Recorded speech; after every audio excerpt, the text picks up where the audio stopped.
I'm Jim Gallagher, and we've known Danny for 25 years. And over the last couple of years, I've been trying to learn Irish myself. And I've had some very gifted teachers. They've taught me a lot. They'll be surprised at how much they've taught me because they would have never thought I would be sitting here right now. When I first started, I wound up on an online chat group, and there were several people there on a Zoom type thing, and this older man, obviously a native speaker, asked me, and I said, I'm just beginning, just trying to figure it all out. And he said, I will give you something that will help you throughout the rest of the time you're learning Irish.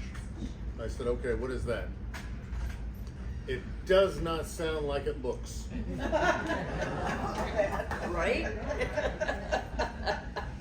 Now, one of my teachers is a very talented and knowledgeable man named Jerry Kelly. He's in New York, and I can tell you how to get into his classes if you'd like. And I mentioned that to him one time, and he was outraged. He said, do you know why that is? And I said, no. He said, that's because you're trying to use English phonetics to speak Irish. You have to use Irish phonetics, not English phonetics. That's why it looks different. Irish is the second oldest indigenous language in Europe today.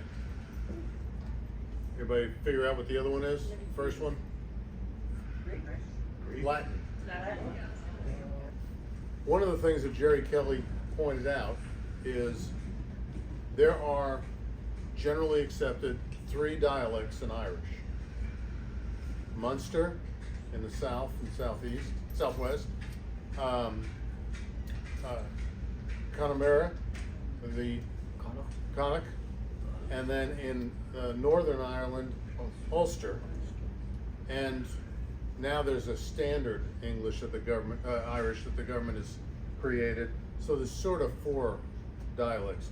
But Jerry Kelly will tell you there are 1.5 million people in Ireland who speak Irish. Every one of them says it differently. He said, in my opinion, there are 1.5 million dialects. If you just have the basics down, you'll be understood. Don't worry about it. You may think this is very complicated, but let me explain something to you. In English, we have 220 irregular verbs. And everybody in here probably knows most or all of them. In Irish, there are 11 irregular verbs. Once you learn to conjugate, it's all there. As one of my friends said, it's kind of like a mystery. Once you have the key, it all opens up. There's nothing to it. So with that, you can get a picture of what this is all about. One of the reasons that we're so interested in saving the Irish language, getting more people to speak the Irish language, learn the Irish language, is it's part of the culture. It's without it, the culture really doesn't have any soul. It's part of the history. One of my longtime teachers is Molly Guider, and she teaches online, and she will tell you what her grandmother told her when she was a little girl. She said, every letter can be heard when it's spoken correctly. Every letter can be heard when it's spoken correctly. And it's also a rather musical language. There's a rhythm, a beat.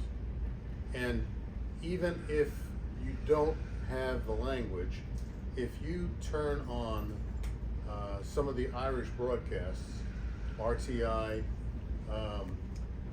TG Cahir, which you will see written as TG4, Cahir is 4 in Irish. If you just listen to it, you'll start picking it up, and you'll listen to that rhythm, and there is a music to it. And it's really not that complicated. The biggest thing you have to get over is English is subject, verb, object in a sentence, right? It's the way we all speak. In Irish and in about 9% of the languages in the world, it's verb, subject, object. So if you literally translate it, it just sounds backward. We all know that doesn't sound right, but it's because there's a different word order in Irish than there is in English. So with that, we can just start picking it up from there. I love your introduction, Seamus.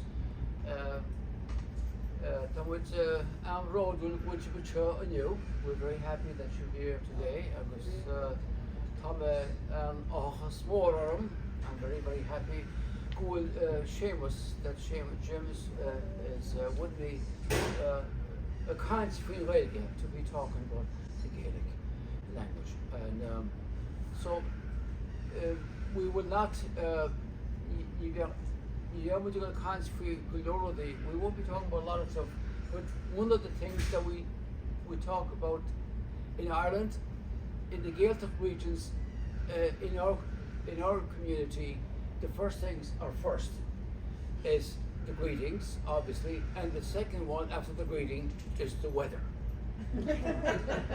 And then if somebody broke a window or stole a cow, that would be afterwards, but you have to talk about the weather first. So, saying all that, we'll keep it. Couldn't we you be able to go galore for the other? We won't be talking a lot about other things. So we'll start off, I think, Seamus, with greetings. Why don't we just say when you? I don't know. It's because of St. Patrick when he came to Ireland. When he finally came to Ireland in 432 BC, when he converted the pagan Celts to Christianity and created a whole new the Celtic it wasn't the Romanistic Roman church, it was the Celtic church, and because it was a bloodless coup of transforming the Celtic people, pagans, to the Christianity. So they married into each other without difficulty because of us. Whatever he did it, how he did it, it became that the new gods, not gods, but the new God was in tip of our tongue. And so since the 5th century, the Gaelic language changed a little bit on the spiritual aspect of it. And so when we meet somebody on the street, whether down up in Donegal or in Kerry or in Connemara, or once upon a time before the famine time in the 1840s, 60% of the country spoke Gaelic, 70% until people said to themselves, we need to get out of here and we cannot make a living in America or Canada or anywhere else speaking Gaelic language. That's when the Gaelic language started to die out. People said, it was not the English now telling us we can't speak this language anymore. Ourselves told ourselves we can't speak this language anymore because we have to get out of here and we can't get a job overseas speaking Gaelic. That's when the Gaelic started to die completely. So that's why we have those regions left in Ireland, the 4 or 5 regions left that speak the Gaelic still today. So anyways, saying all that, I can go on and on. You meet somebody on the street, one person, Jehovah, God, Dies Morgwich. Dies Morgwich. So that means Jehovah, God be with you. And he answers back, God and Mary be with you. So the religious aspect of our daily lives was put into the greetings. And so Jehovah, Dies Morgwich. if there's more than one person, Jeib, there'd be more than one person, and then the answer would be Dies Morgwich again. Dies Morgwich. As well. It's all of you. It's all of you. So, and then they will, so maybe let's start with that. Let's all of you say, repeat after us. I say, and then Seamus, you take over for the answer. Well, let's do the one person first. Gerard. Repeat after me. Gerard. Gerard. Gerard. Which? There's a lot of little bit of guttural bits in there. What? Like pretend that you're gonna spit out. Yeah, you're gonna clear your throat. So a lot of it is a little bit of guttural, a little bit, not too much, not like the German language and others, you know. But there's a bit there, you know, like Hebrew. There's a bit, you know. Gerard. Gerard. Dia is Moragwich. Dia is Moragwich. Mora. Dear is mother, dear is mother. God and Mary be with you. Dear August means and. Mother is the Gaelic for Mary, the Blessed Mother. Dear August mother what? Dear what? Dear is mother what? Dear Eve. To a lot of it, to all of you. Let's say we're walking down the village and you're all going to the pub together, and I'm passing you. And Japers, look at all these people that are going to the pub so early in the morning. And I say to them, Jayib. And you can all say, but Diyu. Jayib. Say Diyu.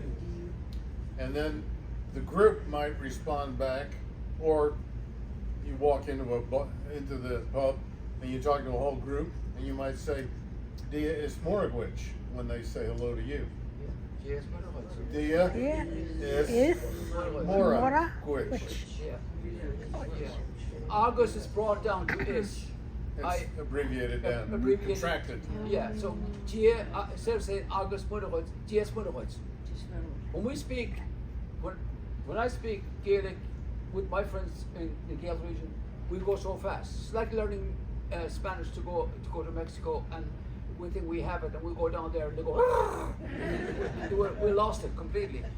So because We do that in English too to the foreigners that come. So The Chevuet. they took the shave. It's back in the 1960s, mid 60s. They changed the language to make it easier. They put H in there instead of the accent over the letter. There's the Shefada. The father would be an accent over the A, or over the which would be D with the little dot over the D. Which, but they take what they've done with that. They put H to make that to what would they? How This, when they put in the H, it's a softening. Shevu means to soften. And yeah. before the 1950s, they would indicate you should do that by putting a dot, it's called a bolta, What's it? over that consonant, and you would soften it as you said it. Yeah. Well, they figured out in the 1950s, nobody wants to make Irish typewriters. If we're going to type in Irish, we have to get rid of the bolta, and we don't use the H hardly at all in Irish, so we'll put an H there. Yeah. And that's how that came about. So we call it Gaelic Roman. We called it that. We didn't like it because when I'm writing my songs in Gaelic, and when I'm writing in Gaelic, I don't use H. To me, it's the bastardization of the language. To me, I'm a purist to the old ways, which is actually not totally purist because before the 1900s, the Gaelic was even harder to write because the S and the was and the R was. But anyway, listen. This is an 1881 newspaper that used to be published in New York City. It went for about 20 years. It's online. You're laughing, you know this, don't you? And this is the first edition in October of 1881. And the first page is lessons, the Gaelic alphabet, and how to make the sounds, pronouncing the letters. And most of the letters that we have in English aren't there. There is no XYZ That's right. and so forth. Because And the reason, and I'm glad you said that, because I was always like, afraid when I came to this country first to be pulled over by police, and the first thing they ask you is to do the alphabet. And I didn't know how to do the alphabet in English because I was a Gaelic speaker, so I would do the alphabet without those three letters. And I was hoping to God that I never get pulled over because I don't know how because I didn't know the English alphabet. I could speak English when I came here. I knew the greetings, but I didn't know. So there's a difference, of course. Anyways, we're rambling. We could be here for 3 hours, 4 hours. 3 days. 3 days. 3 days. Yeah, we could go all week. Just on the greetings. But Yeah. the next thing people will say to you as you go to the pub in the morning, which Father Murphy wouldn't like. If he would just get out of the way. If he just get out of the way. Tá an lá go bra. Or maybe it's the morning. Tá an máid go bra. We always say tá lá go bra. The day is nice. Tá an lá go bra. And they would say. Or good jess. Eh? Or good Or good jess. jess. Or four, floch, bug would be soft today. So we have all these things about the weather. So the weather conversation would be pretty. It could go on for 5 minutes, which is because they would say, well, in Tom Shirley and Chicago, this time last year it wasn't like this. Because they're trying to break into themselves, because before they pound you with what's going on with the neighbor, they want to make sure that they cover the weather first and make you at ease.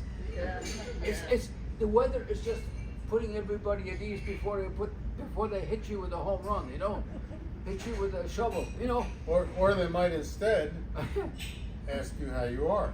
Yeah. Kanasatatu. Yeah, how will do? If you speak other languages, it's a little bit of a cognate. You can hear Spanish and others in it. Kanasatatu. Yeah. And then you might respond, Come on. Gama, Come on, I told me come on. Tame Gama. Yeah. And they say back, Kohenta. Kohito. Or they say back, Kehawultu, and they say back, Atamagama.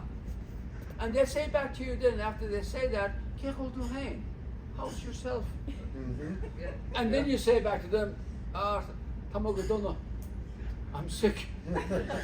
And they move away. And they move away. They get the hell out of your That's way. how you get some distance Yeah.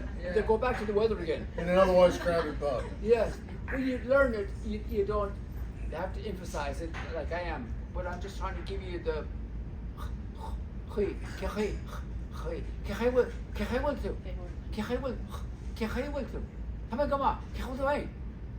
So if we're doing it in Connemara, we're talking to each other. Come on, that we go that fast. And if you were there and you said it without the emphasis that he's putting on it, the first thing they would think to themselves is, this American wants to know how I am. Right. Okay, I went into a restaurant in Drumcliff in County Sligo. We sat down, my wife and I, and the waitress came up and introduced herself. And I said hello to her, and she said, where in America are you from? And I said, oh, you could tell I'm from America as soon as you opened your mouth. But the other point of this is, even if you're speaking English and you're in rural Ireland, you're going to have this same conversation in English. Yes. How are you? Yeah. How's the weather? Yeah, yeah. How's your family? What's the news? Yeah. On scale is the news. News, yeah. And so they might ask you, what's the news, Kate? Kate on scale. And so, how are you doing? Yeah. What's the latest? How are your kids is basically what they're asking you. And so this happens in English, it happens in Yeah. Irish. It happens in Ireland, is what it is. Kehulda has the word. How's your father and mother? See, it's all to do with family and blessings and all that at the beginning of it, and the weather. So all of that is just Kehulda has the word. How's your mother and father? Not to say Racism. They're fair to Midland. Racism would be they're fair. Racism. we're probably the only country in Europe that doesn't have our own language totally, you know, and we should have, you know, we should, that's what we were aiming for, you know, Pádraig Pearse, the people that died for us, the deep part of who we are. We were told for 800 years that we were subhuman, our language was wrong, our religion was wrong, and all that thing was wrong. So in 1922, we're trying to get ourselves back after 1,000 years almost, to get it back to who we are. And we're still trying to do it. And the Gaelic language is one of the, you know, as Seamus was saying, you know, this great American chief, I can't remember one of the great American chiefs out of the 300 nations in this, before we all came here, said, when you lose your language, you lose your soul. And that's part of who we are. I think everybody should keep their language, you know. You know? There's been a lot of talk about what the Irish happened to the Irish relative to the British rule. One of the things that people talk about is, well, they made the Irish language illegal. They never made it illegal to speak Irish. They were very careful about that. They never made that illegal. If you want to file a document in court, it has to be in English. If you want to have a contract, it has to be in English. And on, all of these things that you did had to be in English. Yeah. Well, if you want to do business here, you're going to learn English or you're not going to do business. So they did the other way around. They closed it out. They closed. And so then, like he said earlier, they got to the point where my great-grandparents did not teach my grandparents how to speak Irish. There is a 1901 census where my grandparents and my grandfather and all of his siblings are listed there. And the head of the household, Matthew, he is English and Irish. The wife, English and Irish. The children, all English. None of them spoke Irish. They weren't allowed to because they knew we're going to have to go to Canada, America, England, or Australia, and they all speak English. If our kids are going to make a living, if they're going to survive in this world, Yeah. they're going to have to learn English. That's right. And so they never allowed them to learn Irish, and that's what's cutting back on the language Yep. and making it difficult. There's another interesting book, if you want to get a sense of the Irish culture. It's called How the Irish Saved Civilization. Yeah, it's a great book. It's a great book. Anybody heard of that? Read that book? I read it. It's a great book. Yeah. This author's premise is that because Ireland stayed isolated during the Dark Ages, and the monks continued to write in Irish and in Latin, they created all these manuscripts, and when they went out with their Bibles in Latin that they had written, they were able to reteach all of this to the rest of the world. The author's premise at the beginning of the book is there's a reason that Ireland was able to do this when no other country could. Because the Romans never came to Ireland. In the early AD years, from Christ to Patrick, the Romans never came. After that, the Romans collapsed also. And the reason the Romans never came to Ireland was Ireland was so bad, even the Romans didn't want it. And so Patrick and all the other successors to him were able to set up these monasteries. And if you ever go to Dublin, go to Trinity College, go see the exhibit on the Book of Kells. It's the Cadillac of the whole thing. But these books were made first in Ireland, then in northern part of Scotland, again where the Romans never went. They never crossed Adrian's wall.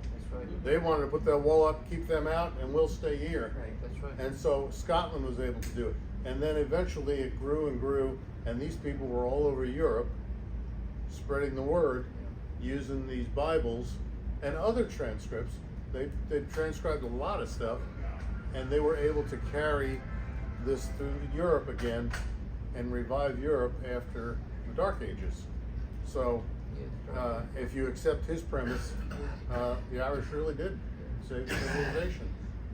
His estimation and other authors' estimation is that without the Irish going out with their monks doing this, it would have taken another 1,000 years for Europe to recover. They would just be doing it now. It would be that far behind. Generally, if you learn those Gaelic phrases, and when you're in Ireland, if you're in the Gaelic region and understand what you're saying, you don't have to go into the whole family thing, but if you want to know directions and stuff like that, if you want to really, just kind of be part of empowering others, even the people who speak Gaelic said, listen, somebody from America drove down the road and asked for directions in Gaelic. It empowers these people to keep it up. As I was saying, that he is associated with. There are others, but they're What are the best programs? The best one depends on what kind of learner you are. Everybody learns differently. Yeah. I'm a visual learner. If I can't see it, I would have been lost if I walked into this today and just heard it. I would have probably been lost. I would need to see it on a screen. This is what Diagwich looks like. Yes. This is what Dias Morgwich looks like. And I could keep that. If you are an audio learner, this works for you. There's a whole variety of things. So most of them now are the books. The books would get. I mean, you could pick up a book and just learn it from scratch. Just look at There's a book out there right now that I have on my bookshelf. That's four or five books. But you won't If you get look the at pronunciation. the greetings, Not and as stuff like well. it That's shows, part of it. the Is the audio is What's the thoughts on dual so they're window? trying to guide well, you. no, but where's that? But So what is that over where there? is it? Is that it? That- It- Oh my goodness. Don't tell them I gave you a. This is a book. It's not very big, but you know what the difference is with this one? Yours doesn't have it. It comes with a CD. I have that. Yeah, yours doesn't have it, but Yeah, well- mine has 2 CDs in it. Yeah, mine does. Yeah. And so you can hear it Yeah. and read it at Yeah. the same time. There are a lot of classes that are online using Zoom or Skype. And when I worked with Molly, I worked with her on Skype on a one-on-one class. And the first class, she said, "Why do you want to learn? What are you trying to do?" I said, "What do you mean? Why are you trying to learn Irish?" And I held up in front of the screen, I held up my Irish passport, and I said, "I just got this." And she said, "Oh, the greatest passport in the world." I said, "Yes." And she said, "And?" I said, "Can you teach me how to read it?" She said, "Yeah, we can do that." And we've worked together for a couple of years, and she's been a great asset. There is a group in New York, I think it's, I'll think of the name in a second, but it's a totally free thing. They offer classes in the fall, they offer another set of classes in the spring, they offer another set of classes in the summer, and you sign up online, and you get a Zoom connection, and you might be there with 5, 10, 50 people, and somebody like Jerry Kelly is explaining to you what AOI sounds like. AOI is a combination of letters you see in the middle of a word frequently. And Molly explained this to me. She said, every time you see AOI, it sounds like E, like seek. Like Like Aoife, like Saoirse, and I said, now let me get this straight. You have 3 perfectly good vowels that have their own sounds, and you put them together, and you use the sound of another vowel that's not even in the word. Yes. And she said, yes. And I said, and you wonder why the language is dying. So it just depends on what kind of group you need to be in. That's And right. I've done several of them. There is Duolingo. Yeah, what's your thoughts on that? I don't like it. For me, it didn't work. Well, I'm hearing that they've integrated the dialects. Well, they make it better, but No, that makes it worse. I see what you mean. Yeah. What I didn't like about it was they were teaching you sentences, and you look at the sentence, where the hell am I gonna use that? The sentence is, where did you buy your ironing board? What? I wanna know how to get to the bus station, and you wanna know how I bought an ironing board. This isn't working for me, and I cut that off, and then I found Molly, and then later I found Jerry Kelly. And most of us are not gonna just take off a whole week and just speak Irish. No. But there are some in County Galway you can go to, Yes. and you just get lost in there. Yeah. And Molly told me that she lived in Dublin when she was a girl, and her parents sent her to Galway to the Baltic. And she said, I was 12 years old at the time, and I spoke one sentence in English. They sent me home. It's that intense. Yeah. Yeah. Yeah.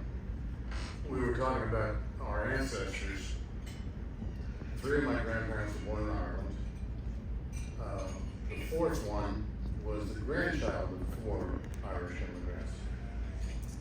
I was a genealogist before I started to learn Irish. And that was part of why I learned it, because some of this stuff didn't make sense otherwise. And I found my grandfather, who was born in 1885 in County Sligo, and he was an illiterate dirt farmer. He came to the US, then there was my father, and then me, and I am the first person in our family to earn a college degree. Our daughter has her master's degree. In 4 generations, we have gone from an illiterate dirt farmer to a master's prepared educator. In genealogy, we have an expression about that. We are our grandparents' wildest dream. I have the t-shirt. Yeah. There you go. Thank you for listening. Yeah, thank you. You've been very Thank patient. you. You know, And hopefully we introduced you to the idea, and now you're probably gonna go back to your stateroom and think, this isn't such a far reach. I can do that. There's only 11 irregular verbs, remember? It's not that hard. If they can teach me, they can teach me everything yeah. Thank you. Thank you.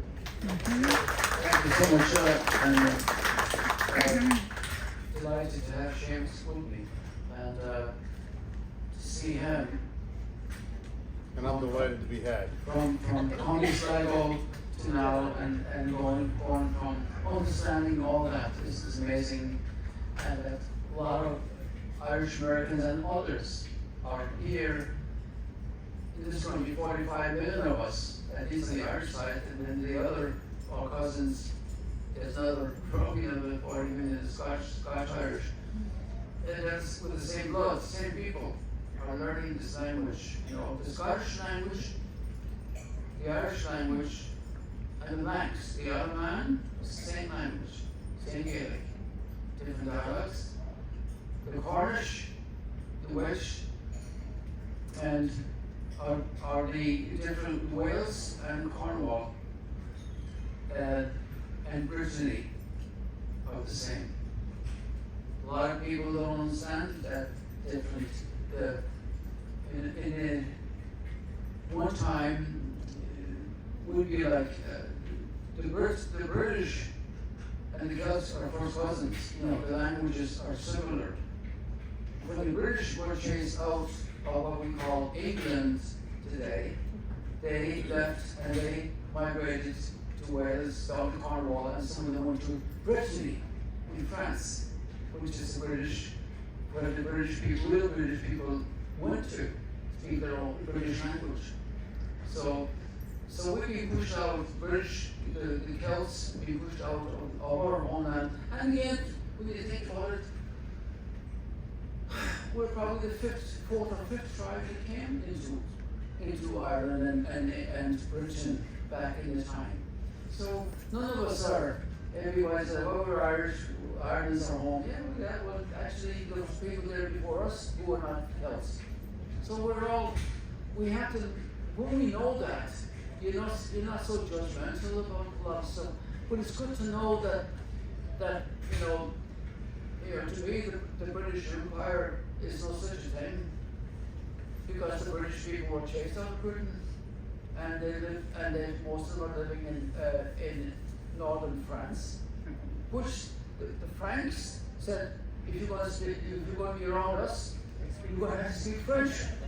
So it was forbidden for the British people who came in from England to speak that language later on and centuries later.